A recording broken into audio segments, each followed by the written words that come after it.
Hello and welcome to the garden. This is Jody from the David Connection, and today what I think we'll be talking about is the hard work that we're all doing right now. I'm not 100% sure where this is going to go because I am being guided to just tune in and let the light go and let it talk. So, what I am getting right now is that so many of us are being called to work that is much more challenging than what we've experienced before. We're being called to look deeper within ourselves. We're being called to really dig out the darker aspects of what we've buried inside over this lifetime and other lifetimes, and really get to these deeper roots of our own pain, our own trauma, and our own actions. Actually, is what I hear. It's about what we are accountable for and responsible for. So this is a real challenge for us because when we start to look at these energies, it triggers an emotional response in us, where we don't want to look. We don't want to face it. We don't want to look in that mirror that shows us that it's not all love and light. We don't want to look at ourselves and be honest with ourselves and honest about ourselves in the ways that we have been operating in darkness at times. And what this does is it just reinforces those energies within us, and it gives them more of a stronghold within us. And we need to be accountable for those energies because that's how we heal them, and that's how we transmute them, and that's how we then create a climate for more light to come through, more healing to come through.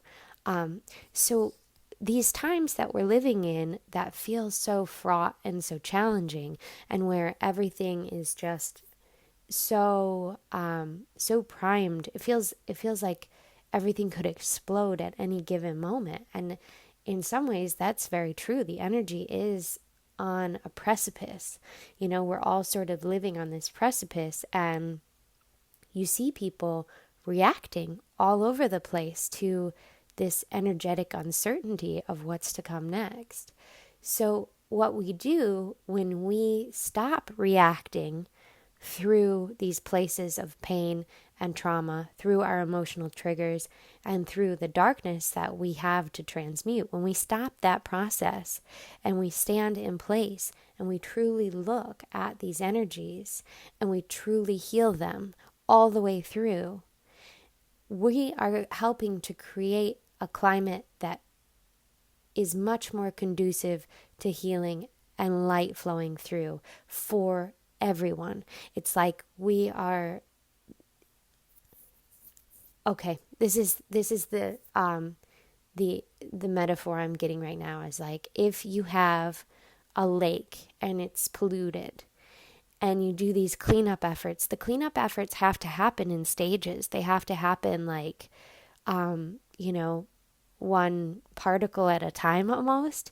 So the more you're swimming in a lake with everyone else. We're all a part of the same energetic body, and we are all in oneness with each other. So as we clean up our own pollution, we're creating a cleaner lake so that we're not all just bumping into each other with all our triggers, and it's not quite as explosive.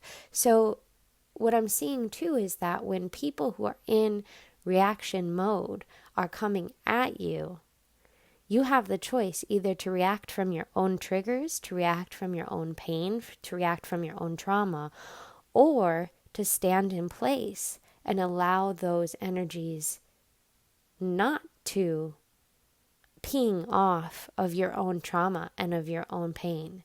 Instead, your field can act as like a transmutative force. So now what I'm seeing is this kind of a gross image. I don't like, I don't love this image, but it's like those bug zappers, where the bug comes and gets zapped as soon as it gets close enough to the light. In this instance, in this metaphor, they are not actual bugs. They're they're darkness, they're negative, low frequencies. And when they come at you, they're instantly transmuted to light if you stand in place, if you hold the light, if you do your healing, and if you are just allowing that healing to flow through and out of you.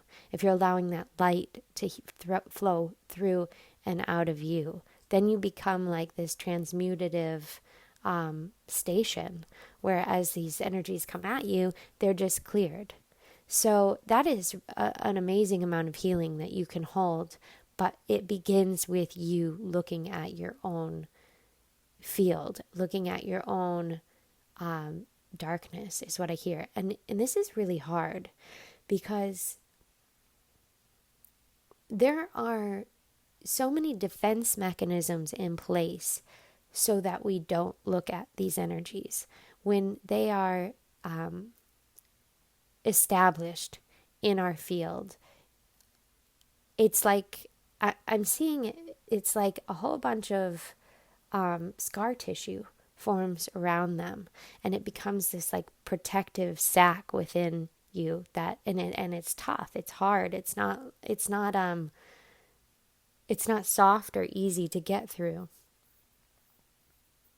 And it takes a lot of awareness to know that it's there then, because the way scar tissue works, it almost camouflages it as well. So as you come closer and closer to these energies that need to be transmuted, not only will they be harder to see, but they will also create all these impasses.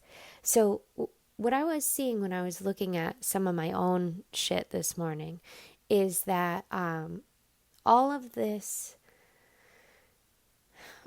barriers, all of these barricades were in place, and it was like a detour was set up. So if you think about a road, or you're driving along a road and you hit a barrier, and you have to detour around it, and it does it with such seamlessness that we don't even necessarily notice what's happening.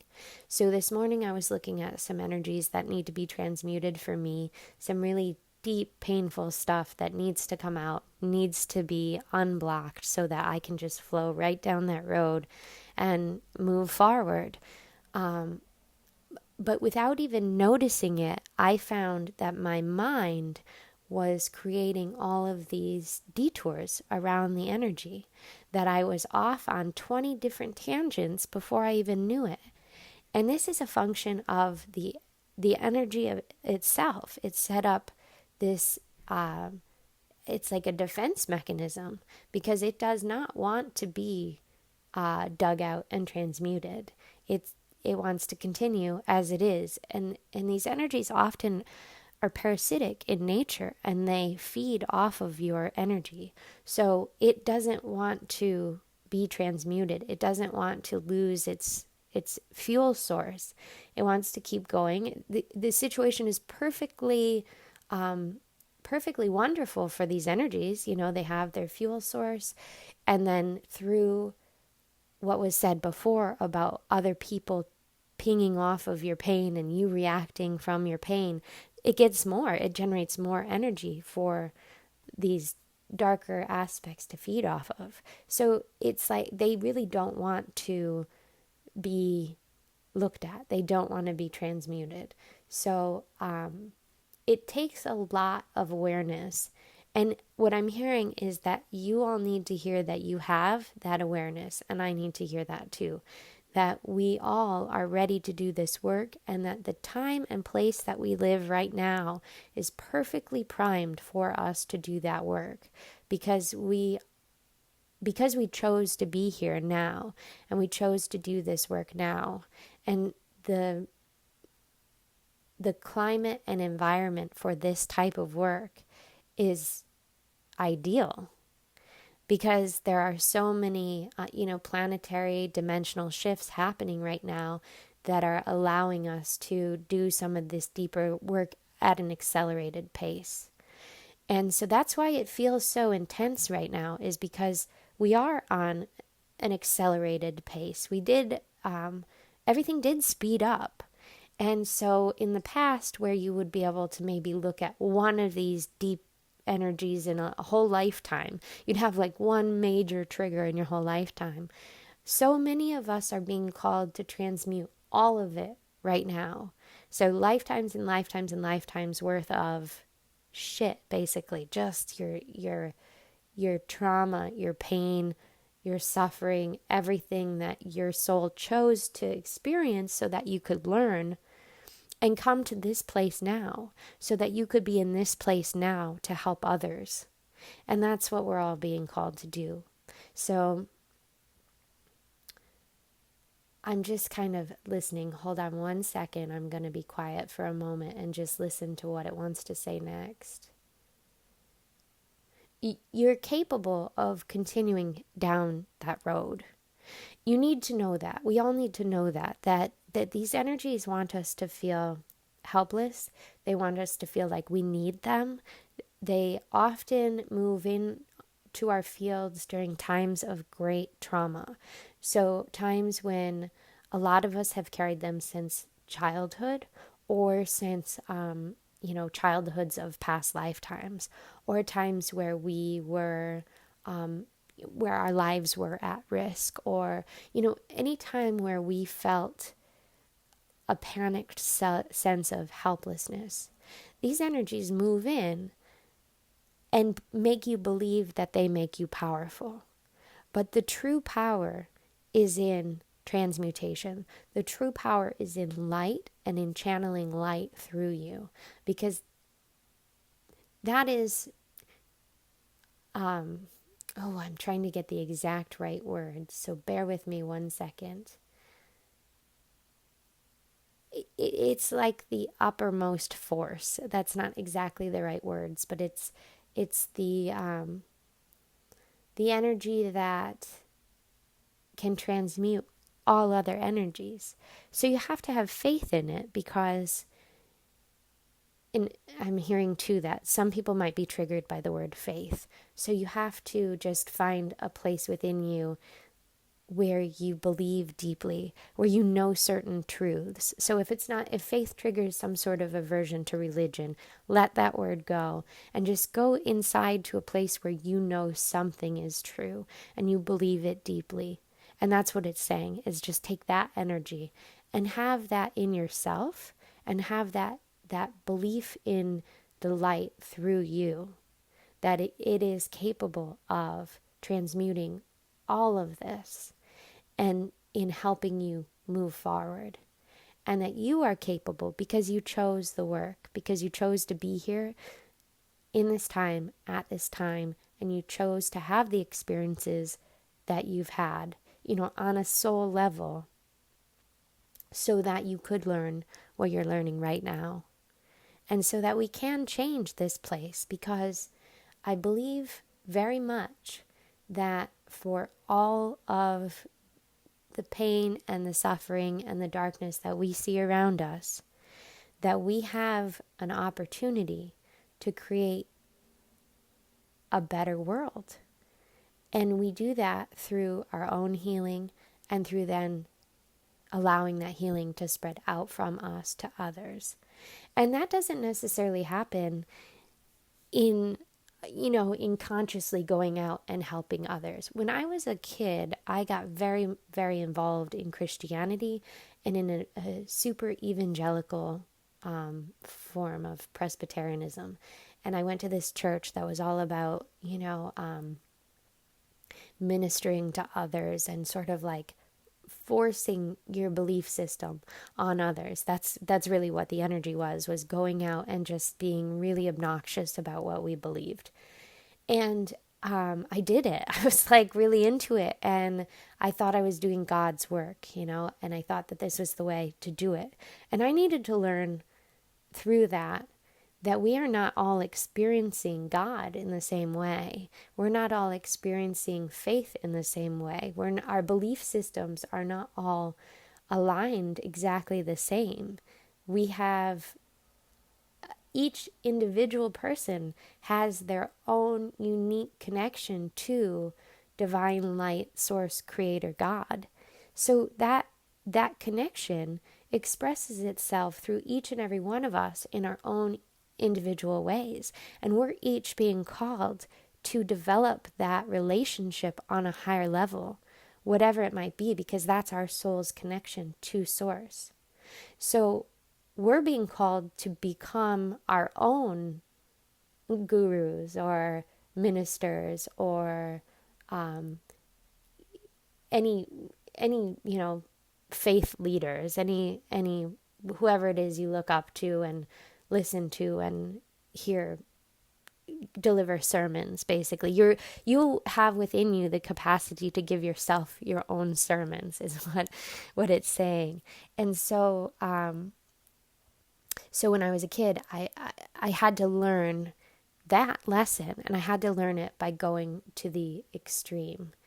And so it's not, what it's saying is that it's not about going out and spreading the healing that way.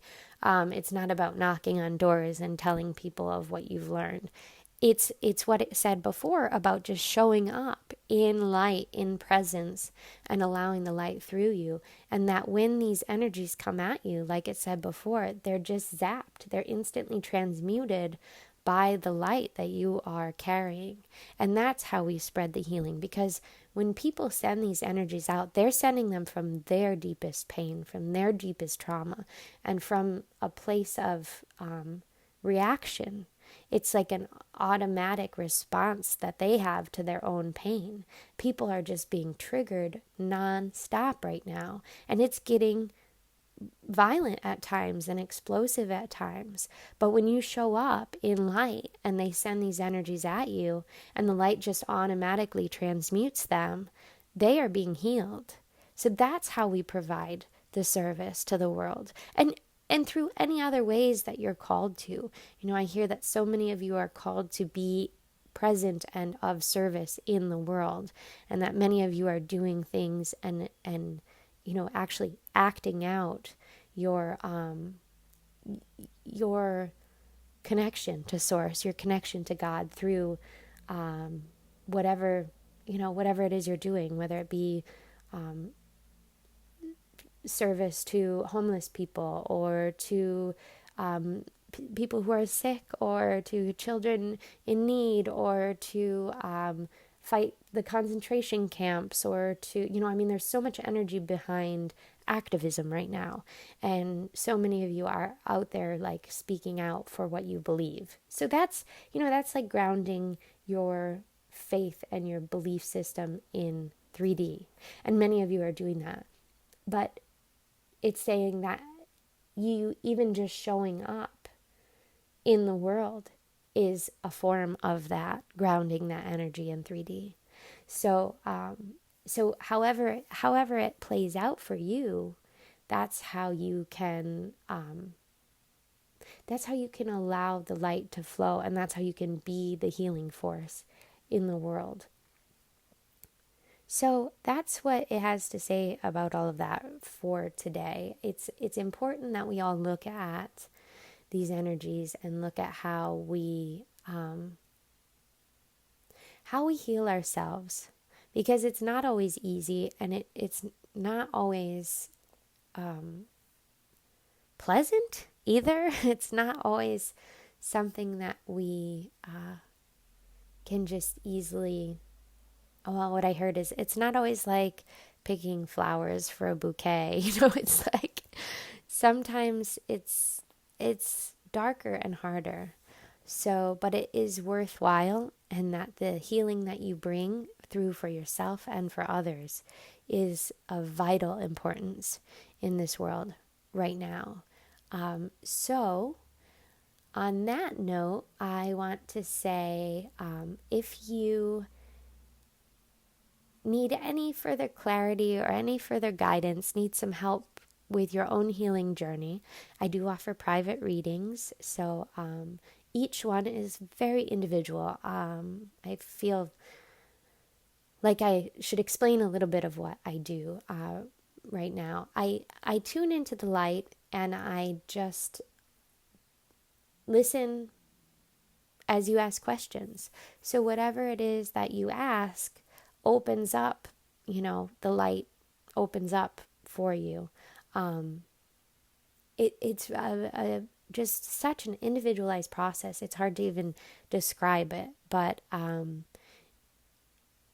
it's neat. It's really neat to see how the light comes through for each person individually, and how it brings through what you need most at any given time. So if you feel called to uh, schedule a session with me, you can go to my website. It's thedavicconnection.com, and there's a schedule a reading page there. And there's some other resources available on the site, some readings and some exercises. And also, I've been doing little mini readings every day on Instagram, and those have been kind of neat and fun. So that's at the David Connection also. So if you'd like to find me out there, those are the places where I'm currently working on providing some more resources. Thank you so much for listening. If you like this, like it, share it, subscribe to my channel, and yeah, and have a great day. I hope that this helps. I hope that some of these energies that you're feeling, can, well, I know they can be transmuted. I hear that they can be transmuted. So I hope for you that that can happen in the most beautiful way imaginable. Because once we heal these things, it really does create so many openings for us in light and love. In love of self, too, is what I hear. This is really a big journey about self-love and allowing yourself to go within and love yourself, and in loving yourself, let go of that which no longer serves you. So have a wonderful day. Thank you so much, and we'll talk again soon.